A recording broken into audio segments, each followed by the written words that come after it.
Donald Trump likes to get out at his rallies recently and talk about how well he's going to do for our African American people, or the African American people.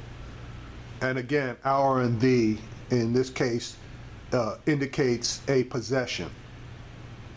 That being said, Donald Trump is not a bit more interested in the African American vote than a man in the moon. This particular segment from AM Joy Reid's show is going to basically illustrate that. Not only is he not interested in the African American vote, none of his people are interested in the African American vote, though you wouldn't know that by all of the bought and paid for preachers that Donald Trump has on his payroll, or has made donations to their churches to give the illusion that there are a segment of African American people that support him. And I don't know any black people that would even in their worst nightmare dream of voting for Donald Trump. But anyway, I'm going to play this segment that's going to, I guess, substantiate the statements that I'm making. In particular in Cleveland, there were polls within Cleveland, and Donald Trump polled in at 0. And you had some idiot black conservative radio talk show host that said the reason that he probably polled at 0 was because they didn't ask any African Americans. That guy was an idiot. Anyway, here's a segment. Cleveland may be the center of the political GOP universe. Are you not entertained? But there are some places just a few miles from here where you'd be hard-pressed to find a single Republican. MSNBC's very own Jacob Soboroff checked out some neighborhoods that are worlds away from Trump country. As Republicans meet right here in Cleveland, one man will take center stage. But in Ohio's primary, in this Cleveland precinct and in several others, Donald Trump didn't get a single vote. He shouldn't take it too personally. Neither did any other Republican. And beyond the 3 precincts without a Republican vote, as the Cleveland Plain Dealer discovered, in an additional 15 east of downtown, only a solitary voter cast a ballot in each for the GOP. What's the deal with not having too many Donald Trump fans around here? People are looking for someone who's going to speak to them, that's going to speak to their needs, to their issues. Reverend John Ballum preaches in the heart of this Democratic stronghold. Have you ever met a Donald Trump supporter that's coming to your church or in this neighborhood? No. Not one? Not one. Never. You have the best barbecue in town. The best barbecue in the world. At Wayne Whitmore's barbecue restaurant in Cleveland's Mount Pleasant. Oh, man. Customers have their own theories about why Republicans got shut out around here in the primary. What are the issues that are most important to you? The schooling and things like that, and the kids that's growing up now, that he gonna be their president, and it's gonna be much harder for them. Who'd you vote for? Hillary Clinton. You look at me like I'm crazy. I'm not going with Trump. He doesn't know what he hears. He's not the material, right material. What makes Hillary the right material? Because she's already been in politics. You know? And then she might not be the right one, but she's the best one we got going now. With Ohio in a virtual dead heat, Donald Trump might need these voters to win the White House. And despite the convention taking place just miles away, when it comes to politics, it feels like a world apart. And as if by magic, Jacob Soboroff is right here, joining me now, along with Jamil Smith, senior national correspondent for MTV News, and a Cleveland native who's been harping on the Cavaliers winning for like 20 minutes. Tell me about it. Exactly. Now, the only thing about that particular segment, I appreciate diversity, but they would have been better off sending Craig Melvin in there, because he probably would have been able to get the people to open up a bit more on their real feelings, instead of quote-unquote being quote-unquote politically correct. But that being said, this guy, he's all over the place, because he really doesn't care where he goes. He goes into black neighborhoods, Latino neighborhoods. I've even seen him in some Asian neighborhoods. So, you know, but I still would have preferred for some of the black residents to expound further on their real feelings about Donald Trump, and I don't think that they were going to do that with Jacob. That's all we hear from Jamil nowadays. Okay, Jacob. So you go into these towns, these precincts that have, no Trump voters.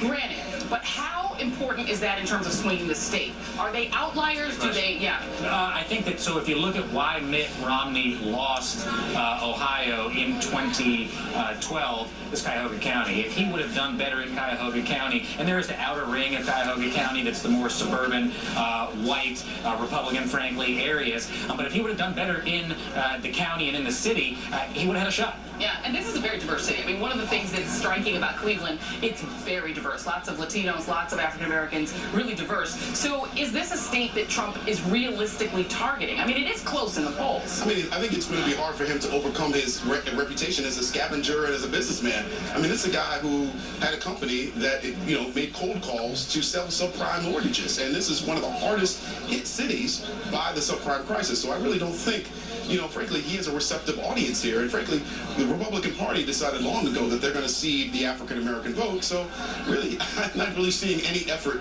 to make up that ground. And Al Carter's made that point. So, Jacobs, we have our NBC News Wall Street Journal poll. It shows African-American voters, 84 Clinton, 7 for Trump, which is about where Republicans typically are. White voters, very different. Trump at 50, Clinton at 37. But then you go to Ohio black voters, and you get a big goose egg for Donald Trump. 0. 88% for Hillary Clinton, 0 for Donald Trump, with the margin of error that could be up to 3%. The voters that you talked to, what was their objection to Donald Trump? I just think that, like you heard both the men and the women in the piece say, they don't feel like they relate to him. They don't feel like he's got what it takes to help folks in their neighborhood. Basically, it comes down to that. It was interesting. We were talking before I came out. I met a gentleman, actually in my hotel yesterday, who lives in one of those neighborhoods that I was in. And he was saying, when he heard Mike Pence speak, interestingly, it made him think a little bit differently about Donald Trump. What that means exactly and how that will change that numbers, I can't tell you right now. Yeah. But for him, maybe would give him a second look. Well, what's one of the interesting things, Jamil, is that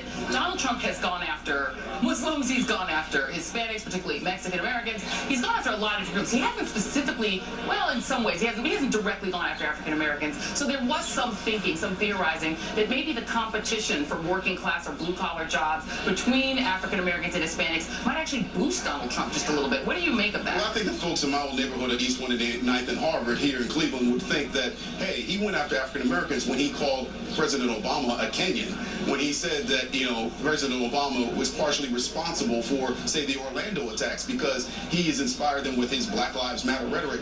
I really think that, black people really can see through what Donald Trump may or may not be presenting to them. He doesn't necessarily have to say an open slur, but we know he's dissing them. Yeah, and one of the other little nuggets from the poll, we asked the question, this is actually ABC Washington polls, they asked the question, should the next president put a major focus on improving race relations? 83% said yes. If you're looking at a country that is incredibly divided racially, Donald Trump is putting the country, I think, in a strange place, right? I mean, and did you get from people that they had to worry about that?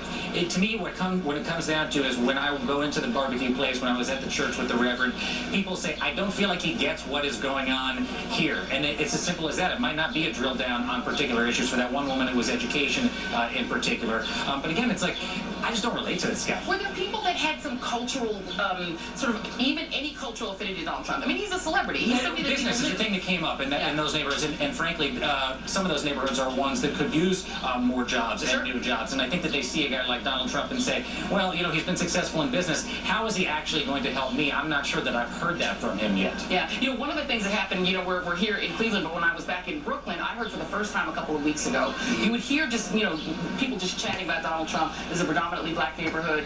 And it used to be they'd say, yeah, Donald Trump is a baller. Donald Trump is rich. Donald Trump is... For the first time I started to hear ridicule. For the first time, people laughing about the fact that they were saying he's not really a billionaire, and starting to sort of turn in his cultural resonance just in that small, unscientific sample. Do you detect any of that? Yeah, I mean, that's what happens when you run for president. I mean, this is, you get exposed to this kind of scrutiny. I mean, frankly, Donald Trump would have been a lot better off if he had just retired as a reality star and been, left his legacy to the annals of history. If he's now, by running for president, we're getting to really know who he actually is. Yeah, we did a story, Jacob, yesterday about some of the subprime issues that really did hit Cleveland hard. Donald Trump was one of the folks who was selling real estate ideas to help people take advantage of it. Did you get from people that you spoke to in these neighborhoods that they feel that Donald Trump is dishonest in some way in terms of his business? Not from the people, well, yes, from some, but also in the neighborhood. When you walk down a street like 118th, I think it was, that I was at the beginning of that piece, and you look at some of the houses, some of which are empty, some of which are abandoned, and if that message is communicated to those neighborhoods to connect that image of your neighbor's house where nobody is with this man who's running for president, that's not going to be a good thing for Donald Trump. And at the same time, you heard one of the women in Jacob Sowar's piece say, well, you know, Hillary Clinton may not be the correctest, but she's the best we've got. Right. There's a fair amount of that going on as well. Definitely. I think there's a definite, very heavy strain within the African-American vote, especially with people who are thinking, well, look, this is the only person we have to stop Donald Trump. This is all we got. So whether or not she has some warts, whether or not we agree with the welfare bill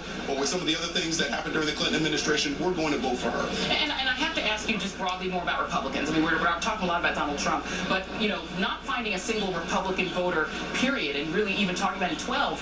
What did you make of that? Really interesting. Mitt Romney, actually, in the general election, was skunked out in 16 precincts in Cuyahoga County. So Donald Trump in the primary election was 0 for 3, and then there were those 15 with just one voter. Mitt Romney did far, far worse. So that's not a promising sign, frankly, for Donald Trump in the general election. No, you did better than Mitt. Yep. The 47% guy. That's not good. Jacob Sowar, this was a lot of fun. Jamil Smith, thank you guys for being here. Really.